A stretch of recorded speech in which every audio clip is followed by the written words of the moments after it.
Do you want more success, more growth, more results? Then it's time for the Boundless Success Accelerator from the Modern Observer Group. This isn't your average coaching program. It's where top performers come to dominate. Weekly group sessions, on-demand coaching, a community that's got your back, and a power-packed library of tools to supercharge your business and career. No more excuses, no more waiting. Get in, level up, and start building the life you've been dreaming about. Visit us at modernobserver.com/boundlesssuccess to join today. Let's get you to the next level.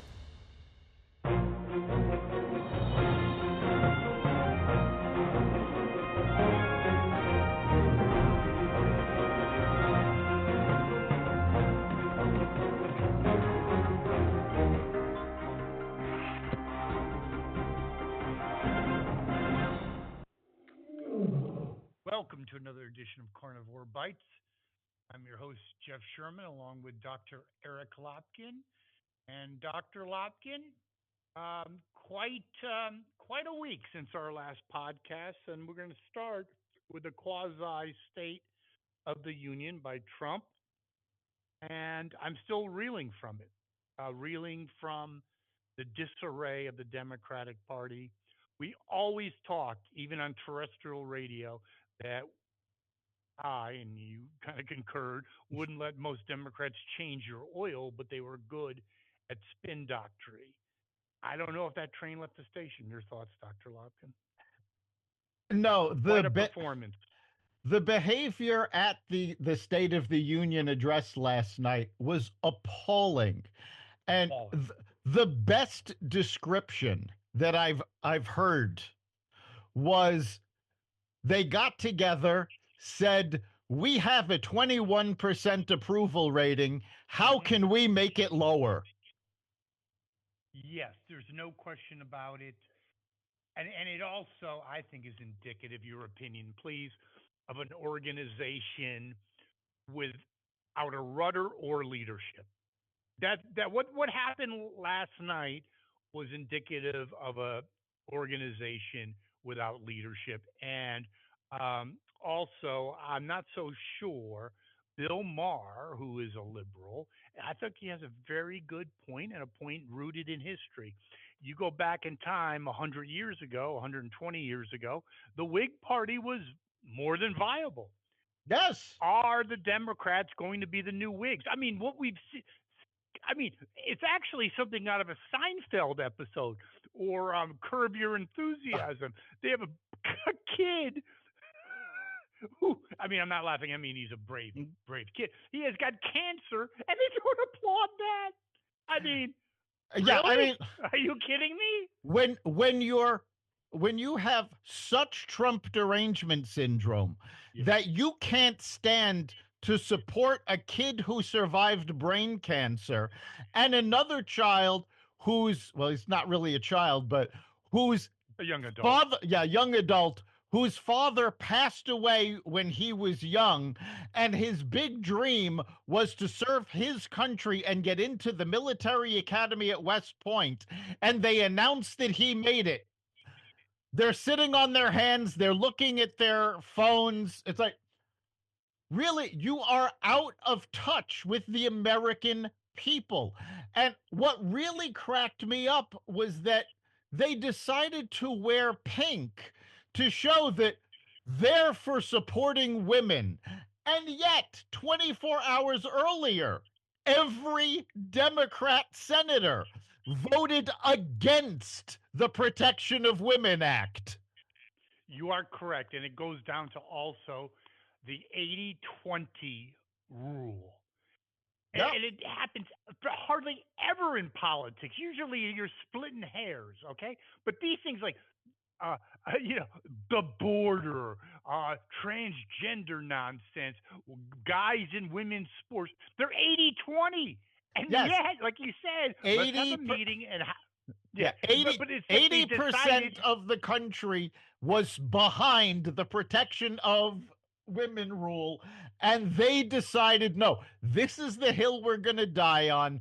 We're going to fight for the 20% of the American people that don't want women protected.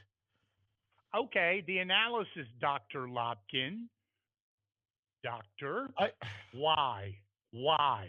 It's not a rhetorical question. yeah, There's got to, I mean, because logic would, even if you don't effing believe it, okay? Like you don't believe the company's going in the right direction. You have to keep your job and you say, yes, it's great, everything's awesome. There's got to be, okay, so what is it? Are they so indoctrinated that they don't, I don't know. Tell me what it is. I really on, don't know, honestly. on, I really don't know. honestly, I can't tell you. This is beyond me. CNN, in covering this morning, actually said you take these visuals and the Democrats have no chance of recovering during the midterms. This is What? C this is CNN saying it. It was like again. I'm not play acting.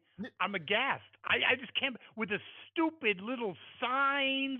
And then we had Al Green, not the soul guy, the moron Right. congressman who I think he needs to go to a mental hospital. That was insane. You just play that.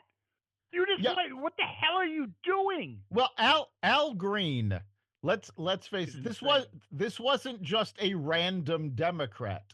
This is a moron who has already crafted articles Impeachment. of impeachment because, quoting, ethnic cleansing in Gaza. Yep, and he also had okay, yes, and he also had that dastardly deed. Yes. Okay, I don't ever see that. I'm older than you. That was never in a Perry Mason episode. He's No, charged with no. dastardly deeds. That Okay, yep. that was dastardly deeds was what you were guilty of in Saturday morning cartoons. There you go. You Yes. know, Well, they probably haven't elevated themselves to that, beyond that. But I mean, not to belabor a point, but it is shell shocking that CNN is actually 100% correct that you just play these and the midterms are always. I don't think the midterms are going to be bad for uh, for the Republicans, and I think Trump. Look at his approvals of the quasi State of the Union. You look at majority of polls have it at 69% approval. CBS, no friend of Donald J, 76% yep. overall approval. So it's just unbelievable. I mean, and I think again, I do have a twisted sense of humor. You have, like you said, the guy who lost his father, the young adult, the cancer survivor, and you don't get up and applaud. And I think here's what I like your viewpoint on. I'm sure our listeners would as well. Isn't it really a juxtapose of position? You had Trump, which 3 years ago, 4 years ago, time flies. We would never be saying this. Was the adult in the room? He came Yeah, across as the adult in the room. yeah, the switch is amazing. And I think it's more than just him being the adult in the room. He was having fun last night. He was enjoying himself. And the polls are all overwhelmingly positive, but the one that got me was the Quinnipiac poll. According to Quinnipiac, 64% of viewers left the left watching the State of the Union feeling upbeat. 56% left it feeling proud of the direction America is going in. We haven't Okay, wait, had. wait. I just have to interject one thing because that's really good information, something I did not know.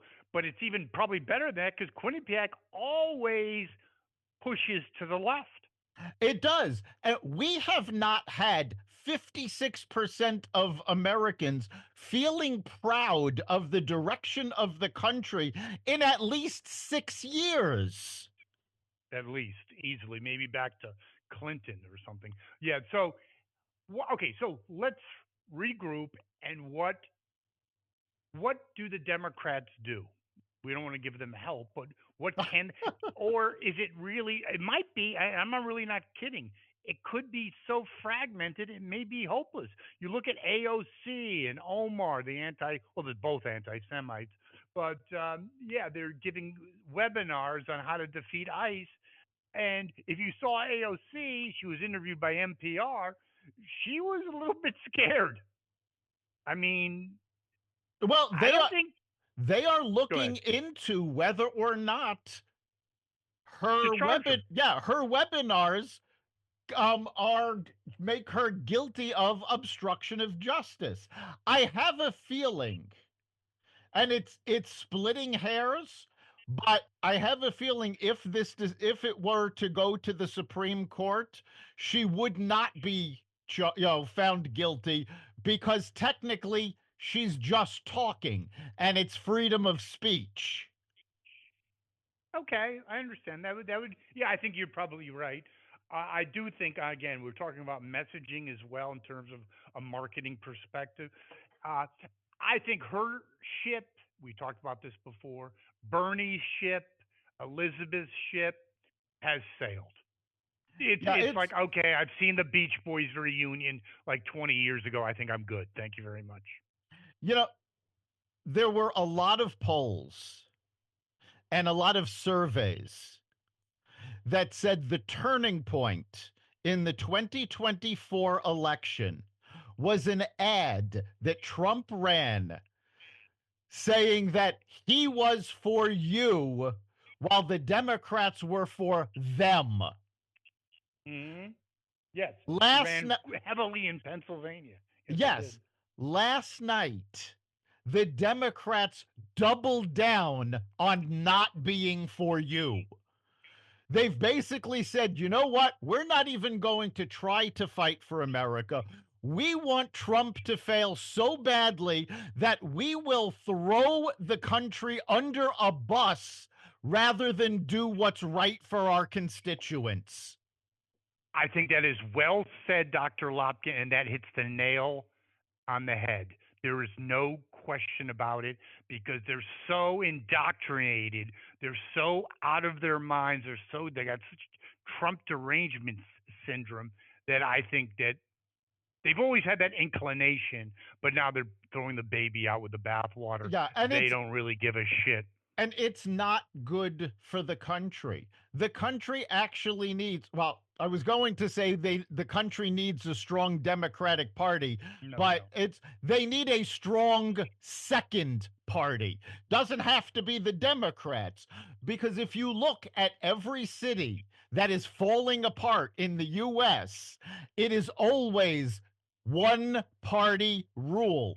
It is a strong opposition party that keeps everything on track.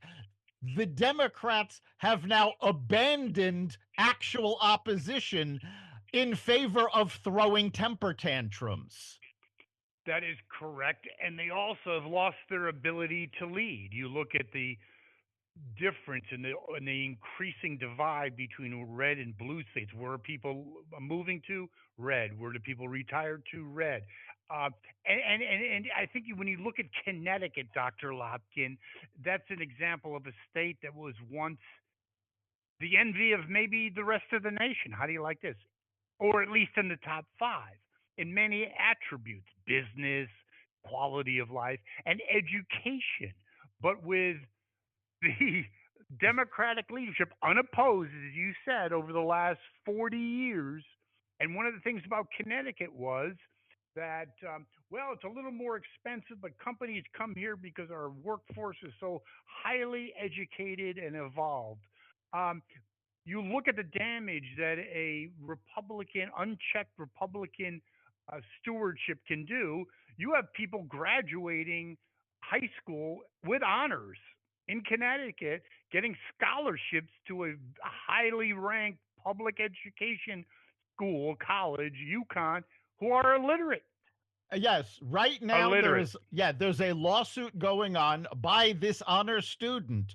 She graduated from public schools with honors, got a scholarship to UConn. She cannot read or write, and she has decided she is suing because they have essentially said you know what? We don't care. We're just going to push you through. And this is what happens when you have one party rule. In this case, Democrat. But it's this is why it's important to have a strong opposition party that actually comes to the table, pushes ideas and works with the majority party to get better things done. And the Democrats have abandoned this. They're just, nope, we're just going to keep them from doing anything. And, I find it absolutely hysterical. Now, first of all, the Democratic rebuttal. Clearly, she wrote this speech before the State of the Union because it was obvious she hadn't actually watched. Nice. More, yeah, I mean, that was amazing. But more than that, And she's you've the got rising. Her and Chris Murphy are the are the supposedly the rising rising stars, stars. yeah. There you go. But they have just given up. They have not come to the table. They refuse to come to the table. And it is absolutely ludicrous because they're throwing their own careers away by doubling down on exactly what cost them the 2024 elections. Okay, but there's yeah, yes, 100% correct. But getting back to the education situation, um, I talked about UConn. It's a very prestigious public university. Let me ask you, Doctor Lopkin, how the hell does that happen that she got into UConn? We're because you Well, know why? Because no, because DEI, they don't need test scores. That's racist. Obviously, if test scores were part of the equation, they would have realized she can't add and she can't read. Hello? yeah, I'm actually going to push back on the idea that UConn is elite. I have worked with a number of businesses who got interns from UConn, and to a man, these students are completely unprepared for the real world. The workers that these companies got from them are horrible. So, I think UConn is basically coasting on their basketball team. That's all they've got left. Well, no, I think it's bigger than that because you do bring out a very good point. It's the whole illusion of elitism. And I'm not talking social, even though that's part of the equation. No, because these schools, what they're grinding out is idiots. Yes. Okay. And that's why everything is perceived value. And that's why there's a good YouTube video. A college graduate, 1950, goes into an office, fake interview, obviously, da. But it's like, whoa, you got a college now. It's like, okay, yeah, college degree, okay, whatever. So they're diminishing their own self worth as prices go up, but it still shows you that the so-called elite institutions are not elite. And you can even look at the Ivy League, Barnard, Columbia, which I completely agree with the Trump administration pulling funding for their, let's just say, acquiescence to anti-Semitism. But the bigger picture is what we talked about a long time ago. If just like the Democratic Party, if our education system doesn't get its shit together, we're in deep doo doo. And I am for, not against, getting rid of the Department of Education because yeah, you look at Connecticut, but I think the band leader of all this is the Department of Education. You have more willing followers in deep blue states like Connecticut, but they're setting the tune. And if you look at some of these inner city schools, I'm talking high schools, maybe elementary schools, their focus is on victimization. And that's the ultimate form of abuse. You don't need to read. You've Yes, it been, is. and it's a fact of life. I know people that teach in those kinds of school districts, and if you knew what went on, you'd have a friggin' heart attack. There you Yeah, go. and if you take a look at school systems across the country, it is these deep school systems in deep blue states that are failing miserably. If you take a look at the test scores, the levels of math and reading, they're dropping Well, in more rural areas, and I don't mean suburban affluent areas, I mean poor rural areas in red states, their education is actually improving. So, the Democrats are fighting to keep the DOE. How dare you consider getting rid of it?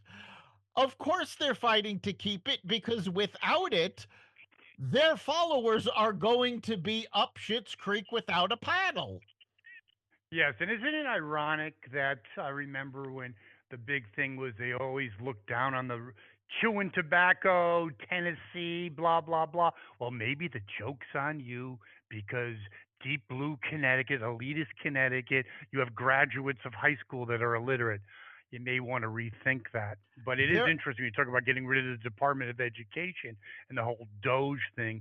Isn't it interesting that isn't it in some ways a slush fund for the Democratic Party, especially when you have people like Stacey. I don't know how she's still around. Stacey Abrams, indirectly getting basically a kickback of almost 2 billion. Hello. Well, that's exactly what it is. It's why they're so up in arms about Yes, Doge. exactly. I mean, they're yelling, "Oh, they're firing government workers." Really? Where was the sympathy for the workers on the Keystone pipeline that Biden None. put out of work on day 1? Funny, the Democrats had absolutely no problem with, well, if you don't get vaccinated, you're going to lose your job. But they have a problem with, you have to do your job or you'll get fired. Well, that just really shocked me because someone that's been in the business world would know that happens all the time. Is it good? Is it fun? No. And everyone that's not everyone, many people that have been in the corporate world have actually had it happen to them when, the consultants come in. Well, tell me what you do in a day. It's not to make conversation, genius. It's to find out what the hell you're doing. So Right. it is very interesting that I they I would, have I because have they been never worked. And go ahead. Yeah, I have been in corporate layoffs twice. Not even with consultants coming in. They just decided they had to cut the budget. In one case, they got rid of entire departments, and in the other case, they got rid of just a third of the company. This happens. Why? Because if you don't keep an eye on the bottom line, you go out of business. The Democrats got too used to printing money. So Mm-hmm. our deficit is out of control. Unsustainable. And now they're saying, well, no, no, no, we have to keep these. Now, I'm willing to bet. Again, when I worked as a political consultant in New York City back in the late 90s, there were political jobs handed out like candy. The winning team always got to put people in. I am willing to bet that most of these federal workers that aren't doing their job were political appointees. They did somebody a favor, or their parents did somebody a favor, and they were given a job. And now they're actually going to be held accountable for doing that job, which apparently they're not qualified for. It's also a big Ponzi scheme. Let's be clear on that. These the monies get shifted over to these insane organizations, and just I'm sure by chance they find themselves with to Democratic causes or constituencies. Surprise, surprise. And it's basically the lifeblood that is keeping a dying organization. What I mean by that is the Democratic Party still alive. It's their life support. How do you like that, Dr. Lopkin? Yeah, it's very true. Unfortunately, the fraud, the slush funds, we've known it's been going on forever. Not this Oh, bad. Obama tried to get rid of this. Clinton tried to get rid of this. And the Democrats always have found a way to keep it around. Well, now I think they've met their match because when so much of the country actually has a favorable opinion of Yes. what Doge is doing, and they do. I think the lowest approval rating I've seen in any of the polls was 54%. Yes, and I'm sure that's an outliner. But isn't it like, as a marketing professional? coaching businesses. I'm a big believer in images, imagery. You have, like you said, Trump was enjoying himself. He was relaxed.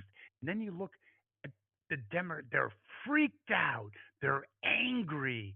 I think it really goes to the point when you look at Trump's approval rating. Okay, with boomers, it's around 40. Okay, with people under 40, it's over 60%. In fact, it's over 65%. I think Republicans who used to be the country club elitist, boring. What they're the hipsters. It's the Democrats that are angry, mean, and old. Yeah, I mean, there was a photograph of part of the audience last night with the Democrats, and it was a close up on four or five Democrats. I don't even know who they are. But if you look at this picture, the only conclusion you can come to is that the average age of a Democratic lawmaker is extinct. Yeah, I would say it's Jurassic era. So Yes. yeah, Nancy wasn't looking good either. And you could They, have a jolly old person, right? My grandmother was, but they're old and mean and angry. It's yeah, just amazing. these are not the folks that got old gracefully and they're looking forward to the grandkids The coming golden, over yeah. so they can play with them. No, these are the old people who live in the house that when you're a kid you're afraid to go near the house. And when you're tossing around a ball, if the ball goes into their yard, you say goodbye to that ball. 100%. I lived that, meaning the two neighbors down, they were just angry, mean, and pissed. And if the ball went there, you'd say, "Hey, Johnny, do you want to get it? I got to tie my Right. shoe." I mean, there's no way. Exactly. But it is a very interesting dynamic, and there was also a lot of interesting dynamics in the speech itself when he doubled down. That is Trump on Greenland, which everyone thought was a joke, but also Panama. But it looks like that's no joke, Panama. Panama is no joke. Panama has agreed not to rejoin the Chinese alliance. So we won there. But also yesterday, BlackRock Asset Management bought controlling interest in the ports at either side of the Panama Canal, giving an American company de facto control. They're also buying a controlling interest in the company that actually runs the canal. So without having to do too much negotiations, American companies have said, you know what? We need to have control of that canal. And they went out and did it. And that right there is the big difference between the Trump administration and the Democratic administrations. The Democrats are all about throwing their money around and giving tax breaks to companies to convince them to do things. You know, they were big on raising taxes. Trump is not spending government money. Trump is not spending taxpayer money. Trump is getting private companies to pony up. We just had an announcement. The Taiwan Semiconductor Company is going to be investing $200 billion in chip factories here in the country, here in the United States. Um, the only way Biden could get anybody to start building chip factories was to bribe them with the Chips Act. Yeah, and that went nowhere. And also, I'm not so sure they're interested in tax cuts for companies. I think your first point is more apropos, and that is their just knee jerk reaction is throw money at a problem, Yes. and everything will be solved because there is no constraints. You just print it. So I think that is very, very interesting. And you talk about money. One thing I'm totally on board with. His name is Senator Kennedy from um, from Louisiana, basically put together or put forth a bill defunding NPR. I think that's long overdue. Romney talked about that 10 years ago. I think it's because they're not national public. They're national. They used to be called, as a joke, National Palestinian Radio. But anyway, the point is they're just an arm, an apparatchik of the Democrat elite socialist party. They should be Yeah, defunded. you know, They got enough money. We don't need any more money, when NPR especially with and their PB salaries. well, yeah. When NPR and PBS were created, there was a need for them. You had three networks. Other than that, you had maybe two or three, if you were lucky, local channels other than the networks. And that was it. There needed to be a network that was going to be guaranteed that they were going to exist. Now, that's not the case. You have what, 500 different networks out there. You on top of that, you've got podcasts, you've got internet radio, you've got YouTube. PBS and NPR don't serve a purpose anymore. Oh, they serve a purpose for disseminating misinformation for the Democratic Well, Party. yeah, they're a propaganda arm of the Democrats, but I don't think they there's no accomplish anything because the only people that listen to them are dyed-in-the-wool liberals anyway. I used to listen to NPR. Now I have been a virgin for them, so I can't. I used to listen to Car Talk and Wait, Wait, Don't Tell Me, but now I can't. But I used to listen to I Science Friday. yes, that too. Yes, but the train left the station. Um, and then, speaking of some of Trump's early initiatives and accomplishments, I think calling the cartels or deeming them terrorist organizations are was really good and has also spilled into dividends. They're actually afraid to leave their encampments, and Trump has put forces on the Mexican border by essentially quasi threatening them. I think long overdue. It's a It, existential threat to America. it is long overdue, and the Mexican government is actually trying to defend the cartels. They are suing. The case was actually heard by the Supreme Court yesterday. We don't know what the decision's going to be, but they are trying to sue the gun companies, blaming them for the cartel's violence. Has nothing to do Makes with the sense. fact that the Mexican government has been in the pocket of the cartels for 20 years. No, it's the Including their current leadership. yes, it's the gun company's fault. But what's really interesting is that we have now hit the lowest number of attempted crossings in probably a decade. For 4 years, the Democrats kept saying, well, there's nothing we can do about this. We need legislation, and the Republicans won't let us do it. Well, guess what? The Republicans got into office. They didn't need legislation. They were able to clean up the problem in under 30 days. Yes, and I believe I heard some analysis on that. That might have been the Trump's greatest soundbite when he said he didn't need new legislation, he needed a new president. That blew up and exploded that talking point that we just needed to come together and have new legislation. Yeah, okay. I don't think so. I think that's totally blown out. And right after our podcast of last week, Dr. Lopkin, we had the Zelensky meeting at the White House. Um, Very interesting. I think it was a net positive. How do you like that? Your thoughts? It was a net positive because Zelensky has now said, yes, he will come back to the negotiating table because he learned the hard way that nothing is going to happen with the Russian Ukraine war without America. They can't defend themselves without us. We're the ones footing most of the bill.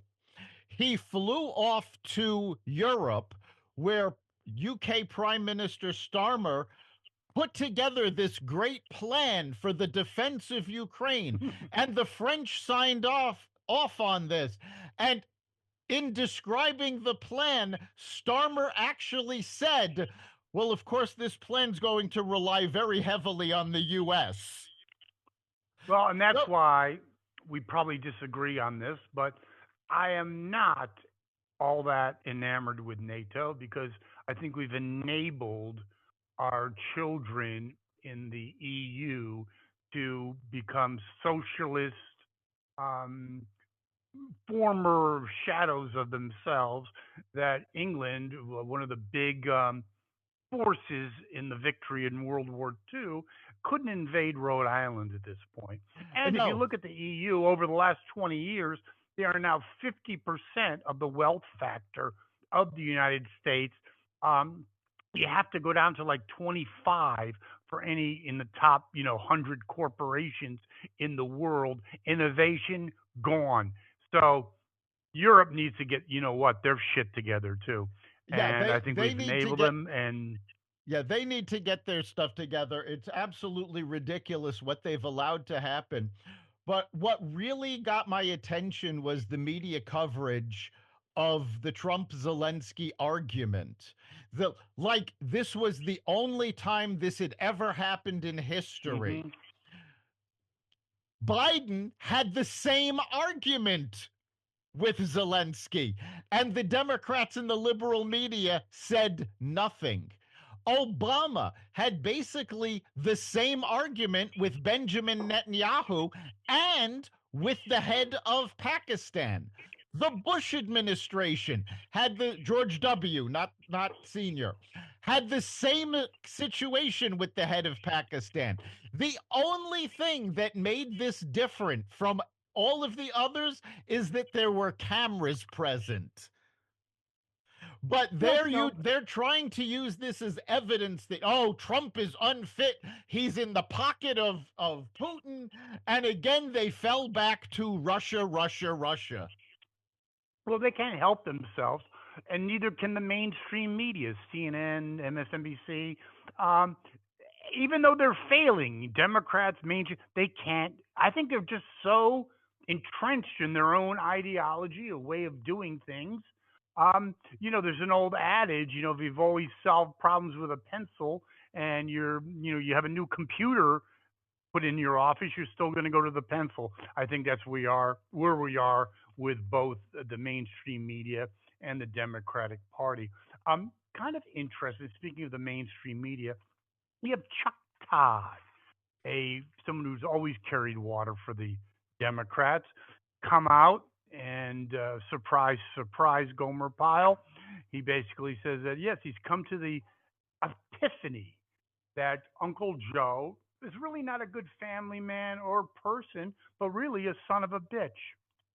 And he cites the point of having two troubled kids, but instead of taking care of them, decided to go run. That's a shock, isn't it? And isn't it really interesting? It comes out now. Hmm. Well, I mean the timing, I'm not gonna say this is a coincidence. I'm sure all of this is, you know, trying to jump on the same bandwagon. But Jake Tapper, Yeah, who book. for 4 years denied that there was anything wrong with Joe Biden, is now coming out with a book exposing the conspiracy to cover up Joe Biden's mental capacity. Yes, I think that is. By the way, the covering up of his mental capacity makes Watergate look like a joke. I Oh mean, yeah. we could have had a nuclear conflict with this guy in office. Yeah, His shell. I think Tapper, Todd, they're just basically trying to remake themselves so they can attempt to stay relevant, because let's face it, liberal media is cutting back left and right. We just saw Joy Reid get fired. ABC News announced layoffs this morning. The liberal media is falling apart. They're firing people left and right because they're not making any money because their viewers are leaving them in droves. They're interesting. I think you're right. They're trying to stake out a new identity, new relevance, but I think the old adage says too little, too late. Maybe they're trying to position themselves to get, to for their own podcasts. Not unlike But we're not hiring them. right, not unlike Governor Newsom. Gavin Yeah. Newsom announced he's going to have a podcast. It's like, Oh, that's must listen to. yeah, and Unbelievable. he's Well, Dr. Lopkin, that concludes another edition of Carnivore Bites. It was a pleasure. A lot of stuff going on. I'm sure there'll be a lot of stuff going on next week, and our listeners can contribute to our show, can't they? yes. What do you think of what's going on? What was your impression of the State of the Union? Let us Yes. know. You can go to xvadio.com/connect, or you can message us on the Carnivore Radio Facebook page. We want to hear your opinion. And of course, you can catch every episode of Carnivore Bites at the Carnivore Radio website, xvadio.com, the Apple Podcasts app, YouTube, Rumble, Spotify, iHeartRadio, Audible, Amazon Music, and other platforms that respect freedom of speech. Thank you, Dr. Lopkin. I'll see you next week. We'll see you then.